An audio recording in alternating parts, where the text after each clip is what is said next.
Back in our media day coverage, the Ohio State Buckeyes, a little bit of an off season for them last year by their incredibly lofty standards. I mean, still won 21 games, but look at what they have back. Top 6 scorers back from last season, and they will certainly be tested right away in the non-conference. You see some of the big-time games, including Virginia, UConn, Providence, and UCLA.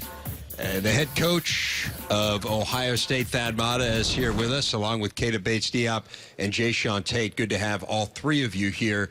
Coach, I'm going to start with you. And again, I mean, you set the bar so high for yourselves that you have a year that, for anyone else, I think would be looked at as a good year. And right. For you guys, you say, hey, we want to do better than this. So what was your message to these guys heading into this season? Well, I think that it was obviously a life opportunity for these guys to learn that things didn't go as well as we wanted them to go, and we had to ask ourselves why. We had to make a lot of changes in terms of personnel. We had to make a lot of changes in the way that we do things on a daily basis, and I think these guys have a pretty good understanding of what Ohio State basketball is and how it needs to be played and how the program needs to be run, and I've been very pleased with what they've done so far. What changed? Give us some tangible things that you're doing differently, or that this team is doing differently than you. Well, I think this. I think that one of the things is if we need an element of maturity, and I've said this. We did what we were supposed to do in the Big Ten last year. We won 11 games. The problem was we weren't mature enough at the beginning of the season. We lost some games that we couldn't handle adversity. We didn't have the toughness to fight through some hard times. And, I think from that perspective, we got to look at what we're doing. We making some changes offensively, making some changes defensively, some things. But we have a very good core of guys back. And I've been very pleased with what the new guys are bringing to the table as well. It's interesting that you think about what this team went through last year, and I remember you and I speaking quite a bit about leadership, right, and that you just felt like you didn't necessarily have it, and part of that was not having upperclassmen. So now all of a sudden, guys, you are upperclassmen. Both of you guys are. So, Keita, speak to it from your point of view first. How do you become one of the leaders of this team where you've had that void before? Well, part of it is being vocal. I mean, I don't think last year we were vocal enough. We didn't stop, the bad things early enough. Like you said, we did what we were supposed to do in the Big Ten. But earlier on, so you kind of let things go that we shouldn't have let go. How do you become more of a leader, Jae'Sean?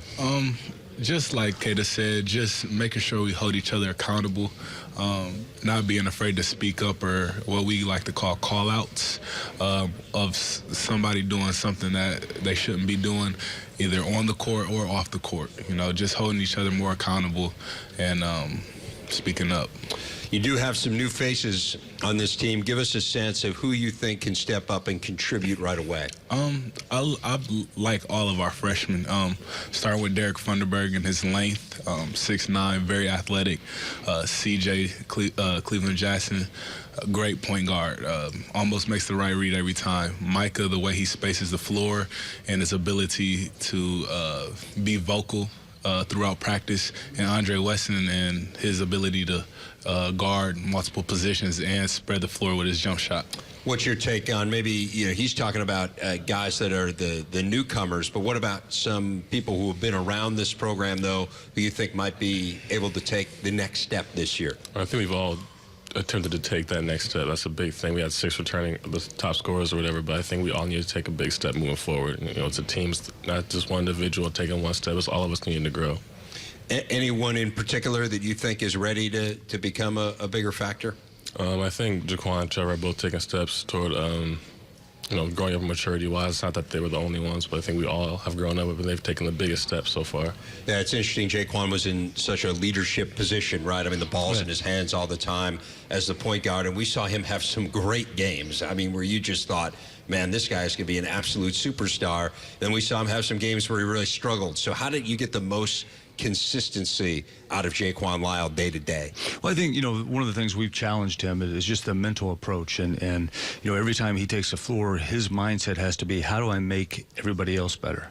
And then in turn, he's going to be a better player because he has to look at the game through a different set of eyes in terms of being a point guard. And I'm very pleased with what we've got coming back. These two guys, what they've done in the offseason, they've both battled some injuries, but their commitment to our program has been tremendous, and I'm very confident that we can help Jaquan as Jaquan's going to help us.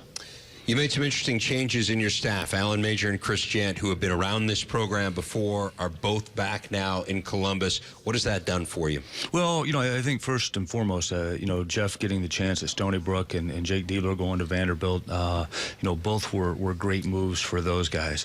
I think bringing Alan back, bringing Chris back, both those guys were with me when we started to build this program back in, 05, 06. Alan came with me in 04.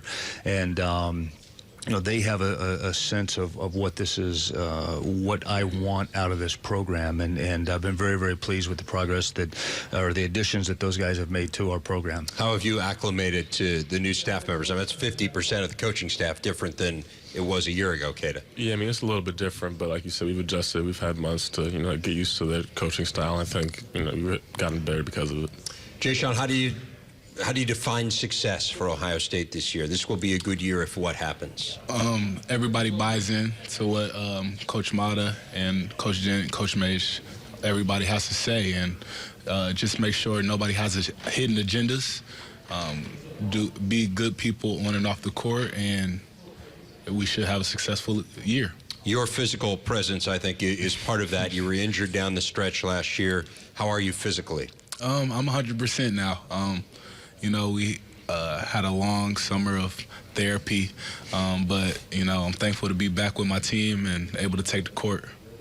As you look at this team, Coach, and who might be ready to take the next step, is there anyone that you can point a finger at that you think could take a big jump? I've been asked that a lot today. I don't have any good original questions. Well, no, I'm up here for 5.5 hours. What do you want out of me?